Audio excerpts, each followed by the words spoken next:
Bonjour mes amis, voilà j'ai une petite vidéo ce matin, nous sommes dimanche, je ne dirai pas quelle date, mais bon, nous sommes un dimanche, alors je voulais vous prévenir que je vais laisser ma chaîne un peu en stand-by, c'est-à-dire en attente ou en pause pendant assez longtemps, parce que je vois que je n'ai pas de retour, je n'ai pas de vues, j'ai pratiquement rien. Alors je ne vais pas vous accuser, vous, chers amis qui me regardez, qui m'écoutez, non.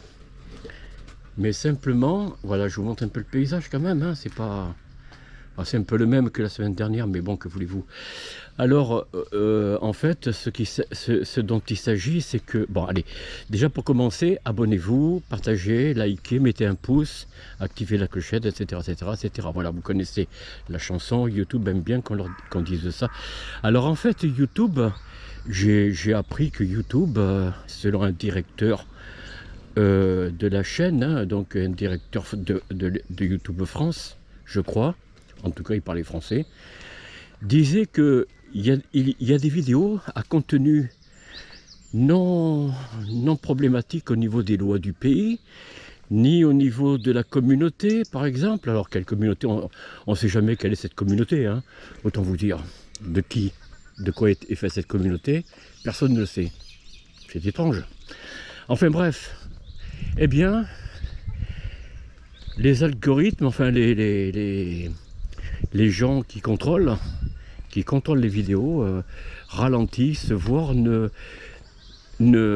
poussent pas les vidéos, si vous voulez, voyez, parce que le rôle de YouTube, c'est de pousser les vidéos qui fonctionnent, normalement, qui ont des bons contenus, qui ont des contenus acceptés, vous voyez. Mais là, même des contenus acceptés, si ça ne plaît pas à la direction ou à certains membres de YouTube France, par exemple, exemple le président de la République, lui peut dire son mot, il peut dire ah non non non, cette vidéo là, non non non, vous la mettez pas en avant. Eh bien, elle ne sera pas mise en avant. Parce que ça parle de Macron, de son gouvernement ou de quelques-uns du gouvernement, et que ça ne plaît pas à monsieur. Alors monsieur décide, tout simplement, mais pour prendre un exemple, après il y a d'autres contenus qui ne dépendent pas de Macron directement, par exemple qui ne concernent même pas Emmanuel Macron, mais qui concernent d'autres types, d'autres gens, on va dire. Eh bien, si ça ne plaît pas, par exemple, voilà, un exemple, vous parlez de la guerre entre Israël et l'Iran, eh ben, aïe aïe aïe, votre vidéo va être ghostée, ne sera pas mise en avant. Même si vous ne débordez pas sur les lois, à la fois les lois du pays et les lois dites de la communauté. Encore une fois, communauté, c'est un fantôme dont on ne sait ni la forme, ni les noms ou le nom. Vous voyez ? Moi, j'aime bien qu'on donne des noms à quelque chose. Quand on parle d'un groupe de gens, il faut donner l'origine. Je sais pas, je vous dis par exemple... la communauté des gens du voyage ont pris d'assaut un champ chez un particulier. Par exemple, bon, vous donnez déjà la définition, l'objet, si vous voulez, de ce dont on parle. Mais là, la communauté de quoi? De qui? Qui sont ces individus qui forment la communauté?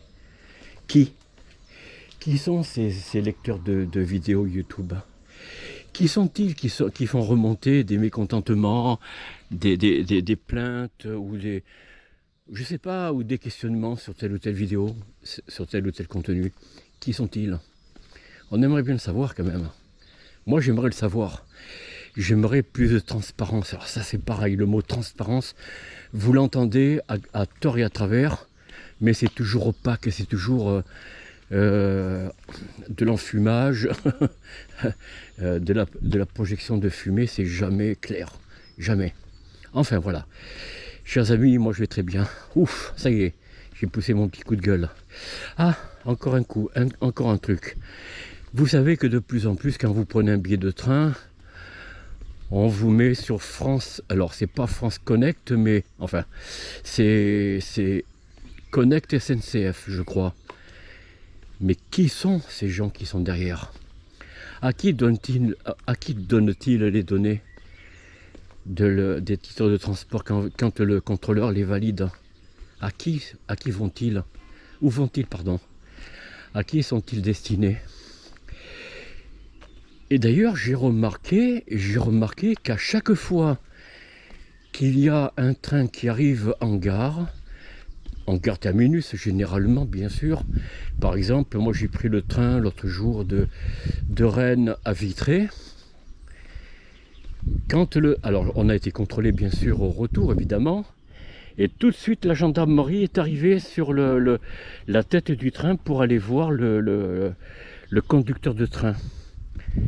Que vont-ils faire avec le contrôleur, le chauffeur ou le mécano? Que lui demande-t-il? Qu'est-ce que le conducteur de train lui donne-t-il? Ou alors le contrôleur, à votre avis? Eh bien les données. Et ces données sont traitées là, ici, là, à la gendarmerie, vous voyez, là voilà, hein, la gendarmerie.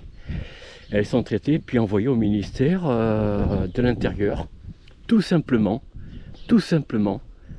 pour savoir si vous n'êtes pas un individu recherché, ou avec un profil à caractère, je sais pas moi, je vais pas dire les mots, mais vous comprenez.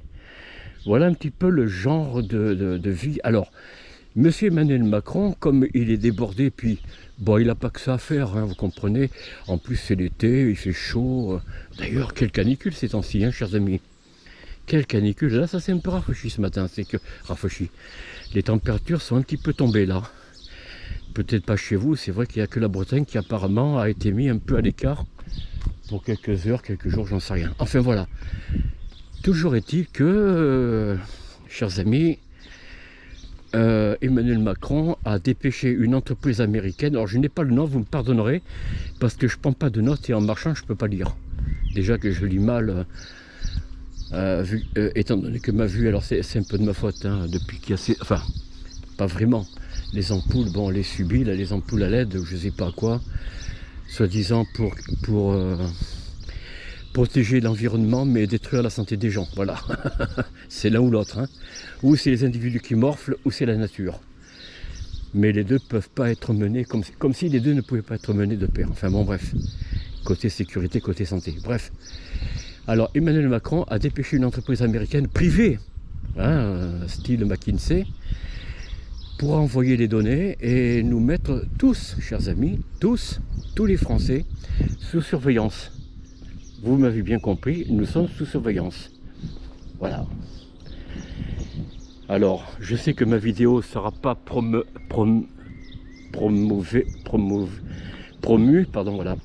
ma vidéo ne sera pas promue par YouTube, parce que bien sûr, je donne des vérités qui dérangent, qui défouraillent un petit peu. Alors je sais que ça passera pas, mais ça fait rien, je le dis. Mais je le dis sans grossièreté, sans aucune insulte de qui que ce soit, quoi, vous voyez. Je reste dans les couloirs légaux. Voilà. Parce que bon, on nous dit, oui, bah oui, là, monsieur, il y a insulte. Donc vous êtes pris à partie avec un individu au responsable de l'État, par exemple, de gouvernement. Donc on va vous poursuivre. Bon, ben, dans ce cas-là, bien sûr, évidemment. Si vous insultez un individu, quel qu'il soit, il est évident que vous tombez sur le coup de la loi. Évidemment. Mais même quand c'est des sujets qui ne sont pas sous le coup de la loi, eh bien, YouTube se permet comme ça, sans attendre l'avis de personne, de la communauté ou d'autres, hein, sans attendre l'avis de personne, sauf de celui ou de ceux qui commandent à YouTube, quoique même YouTube, il faut un peu du zèle personnellement d'ailleurs. Ils attendent pas l'autorisation ou la demande de tel ou tel. Donc, ils ne promeuvent pas votre vidéo. Ça veut dire qu'elle a peu de visibilité, peu d'écoute, peu de regard. Et c'est pourquoi, alors bien sûr, moi je reçois tout le temps des publicités de YouTube pour m'abonner à un niveau supérieur, c'est-à-dire payant, un moyen payant pour être promu, pour que mes vidéos soient promues et que j'ai plus de vues. Eh bien tout ça, chers amis, c'est du bidon. Moi je vous le cache pas, alors j'ai pas essayé de payer, et je le ferai pas. Je ne m'abonnerai jamais à YouTube, parce que je crois que le SEO, le système SEO de mettre en promotion quelques vidéos par exemple, devrait marcher par voie naturelle. Eh bien non, ça fait 3 ans que j'ai ma chaîne. Bon, c'est vrai que j'ai laissé à un moment donné plus de 8 mois sans m'occuper de la chaîne, évidemment, hein. Alors bien entendu, évidemment, peut-être que oui, ceci, voilà, bon bref, voilà mes amis, ce que je voulais vous dire, donc, mais soyez certains que si j'arrête un peu la vidéo, enfin la mise en ligne de quelques vidéos, je le ferai à peu près une fois par semaine, ou une fois tous les 15 jours, je ne sais pas. Alors je sais que YouTube n'aime pas trop qu'on mette des vidéos une fois tous les 15 jours, ou toutes les 3 semaines, ou une fois par mois. Il faut au minima en faire une par semaine, au minima, pour que la chaîne, soi-disant, fonctionne. Soi-disant. Alors oui, elle fonctionnait il y a une quinzaine ou une vingtaine d'années. Parce que au début, YouTube n'était pas du tout, n'était pas aussi censurable et censureur, si ce terme n'est pas trop inapproprié. Donc autrefois YouTube, oui, il laissait passer beaucoup de vidéos, parfois même très virulentes, mais les gens avaient de la visibilité et sans pour autant payer un abonnement, vous voyez. Alors non seulement ils vous censurent, ils vous effacent de toute visibilité, ou presque, certaines vidéos, ou même toutes les vidéos qui sont pour eux virulentes, qui leur plaisent pas. Mais en plus, ils vous empêchent de... Et c'est pas parce que vous allez payer un abonnement que vous allez avoir beaucoup plus de visibilité, chers amis. Autant vous dire. Le temps de ces chaînes, là vous savez, où il y a plusieurs millions de vues, plusieurs centaines de milliers d'abonnés, c'est fini. C'est fini. Bon, ceux qui sont en place, évidemment, ceux-là, ils vont pas les ghoster. Ce serait un peu gros, quoi. Mais parce qu'il faut que YouTube tourne. Maintenant, moi j'appelle à des âmes de bonne volonté. Si parmi vous, certains seraient intéressés de... Alors, je ne sais pas si ce sera accepté, mais j'espère qu'un jour il y aura une chaîne concurrente à YouTube, parce que c'est pas normal. Bon, Odyssée, ça fait pas beaucoup de vues, hein, faut dire ce qui est. L'autre site de chaîne aussi, je sais plus le nom. Enfin bon, il n'y a pas beaucoup de... Voilà. Non, pour l'instant, il n'y a personne qui concurrence YouTube. Donc YouTube est roi de la vidéo, et ils font ce qu'ils veulent. Voilà, vous voyez, ils font ce qu'ils veulent de votre chaîne, de vos vidéos. Si ça leur plaît, ils laissent. Si ça leur plaît pas, vous voyez, on vous conseille de faire des vidéos shorts courtes de moins de 2 minutes, ou un petit peu moins de 3 minutes, pardon, pour se disant faire plus de vues. Ben c'est faux, moi j'en ai fait quelques-unes. Au fil du temps, ça a baissé. Et pourtant, c'était sur des sujets analogues, similaires. Eh bien, ça a baissé. Tout ça parce qu'ils effacent. Ils ne promeuvent pas vos vidéos, je vous dis. Voilà. Alors, je me demande si ça vaut la peine de mettre en ligne des vidéos, étant donné que la seule chose que ça vous coûte, c'est que vous êtes vu de partout, vu par les renseignements de tel ou tel pays, et que vos données sont vendues. Vous voyez, parce que là aussi, les données que vous laissez, les traces que vous laissez sur Internet, elles sont vendues sur des plateformes plus ou moins, oui, je pense plus ou moins légales, j'en sais rien. En tout cas, les données sont revendues. Il y a des entreprises un peu ailleurs, je dirais pas où, mais outre-Atlantique, voilà. Ils revendent de vos données, et puis voilà, vous êtes tracés de partout où vous allez, quoi. Et c'est ce qu'ils veulent, c'est de nous tracer, comme je vous l'ai dit, à propos de la SNCF, mais bon, France Connect, France Identité, alors c'est l'ANTS, l'ANTS, qui s'occupe de regrouper toutes les données que vous laissez sur un billet de train, un billet d'avion, je suppose aussi, en partant de France, hein, bien évidemment. Enfin, un billet acheté en France, d'aviation. Bref, tout ce que vous faites est tracé. Et tout ce qui est tracé, ça veut dire que vous laissez des données, peut-être malgré vous, d'ailleurs, chers amis, comme l'Amélie pour la sécurité sociale, tout ça.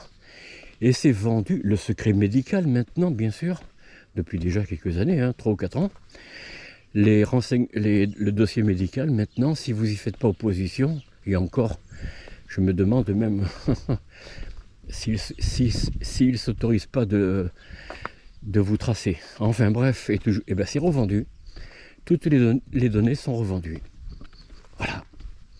Alors maintenant, sachez que les données que M. Emmanuel Macron, notre bien-aimé président, a voulu mettre entre les mains d'une entreprise privée américaine, je précise, américaine, sur le sol des États-Unis, ils prendront toutes vos données, les miennes aussi compris, bien entendu, et elles se permettront de faire la gendarmerie en disant que ça peut passer, ça ne peut pas passer, etc. Voilà, donc nous en sommes à un niveau, ils veulent tout contrôler, en attendant de nous pucer.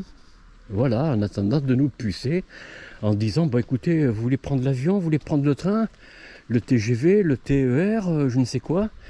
Ah si vous n'avez pas la puce, vous ne pouvez pas vous déplacer. Ah bon? Parce qu'en plus, ils ne vous demandent pas l'autorisation. Ils ne vous demandent pas l'autorisation. Ils veulent vous imposer leur vision de la surveillance générale. 1984 d'Orson Welles, j'allais dire, chers amis, c'est écrit en 1954, je crois, ou 46, je ne sais plus, et dépassé, vraiment, oui. Ce que Orson Welles avait, Orson Welles, ou George Orwell, je ne sais plus, ce que l'écrivain, le romancier avait prédit dans 1984, c'est largement dépassé, largement. La mise au pas de chaque individu, des foules, c'est déjà largement, ils se sont déjà largement surpassés. Voilà. Petite promenade en venant de chez mon boulanger. Je voulais vous dire que tout se passe bien. Pardon, tout se passe bien. J'espère que pour vous ça va. Écoutez, nous allons nous quitter là, chers amis. Je vous rappelle d'être heureux en famille, d'être heureux avec vos amis, d'être bienveillant envers vos enfants, petits-enfants, parents et grands-parents, bien sûr, et vos collègues, vos amis, là où vous les avez, où vous avez des amis, soit dans la vie tout court, ou sur votre lieu de travail. Vivez dans l'empathie, la bienveillance, et on se dit à très bientôt. Au revoir.